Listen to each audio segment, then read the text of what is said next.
जय हिंद दोस्तों। तो धोरण 12 गुजराती विषयની સપ્ટેમ્બર 2025ની એકમ કસોટીનું સંપૂર્ણ પેપર સોલ્યુશન આવી ગયું છે। તો આજના વિડીયોમાં આપણે સંપૂર્ણ પેપર સોલ્યુશન જોઈશું, માટે વિડીયો પૂરો જોજો, વિડીયોને લાઇક કરજો, તમારા બધા મિત્રો સાથે શેર કરજો। તો ચાલો શરૂ કરીએ આજનો વિડીયો।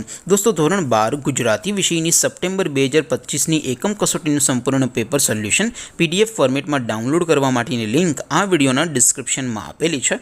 તેના પર ક્લિક કરીને તમે ક્વેશ્ચન પેપરની અને તેના સંપૂર્ણ પેપર સોલ્યુશનની એમ બંને પીડીએફને સૌથી પહેલાં ડાઉનલોડ કરી શકો છો।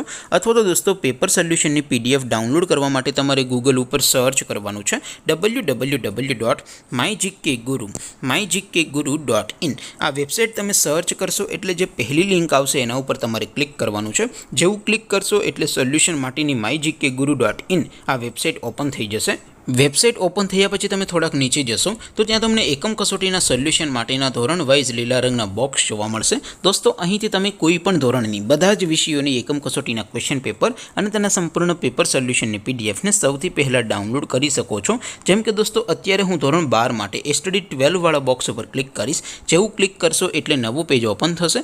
નવું પેજ ઓપન થાય એમાં તમે સ્ક્રોલ કરીને થોડાક નીચે જશો તો ત્યાં તમને study 12 commerce and arts paper solution 2025નું એક બોક્સ જોવા મળશે, જેમાં દોસ્તો નીચે લખેલું છે સ્ટડી 12 ગુજરાતી પેપર। તેની સામે ડાઉનલોડ બટન છે, તો એ ડાઉનલોડ ઉપર ક્લિક કરશો તો ધોરણ 12 ગુજરાતી વિષયની એકમ કસોટીનું ક્વેશ્ચન પેપર પીડીએફ ફોર્મેટમાં ડાઉનલોડ થઈ જશે। તેની નીચે લખેલું છે સ્ટડી 12 ગુજરાતી સોલ્યુશન। તેની સામે પણ ડાઉનલોડ બટન છે, તો એ ડાઉનલોડ ઉપર ક્લિક કરશો તો ધોરણ 12 ગુજરાતી વિષયની એકમ કસોટીનું સંપૂર્ણ પેપર સોલ્યુશન પીડીએફ ફોર્મેટમાં ડાઉનલોડ થઈ જશે। તો દોસ્તો આવી રીતે તમે ધોરણ 12ના બધા વિષયોની એકમ કસોટીના ક્વેશ્ચન પેપર અને તેના સંપૂર્ણ પેપર સોલ્યુશન પીડીએફને www.mygkguru.in આ વેબસાઇટ પરથી ડાઉનલોડ કરી શકો છો।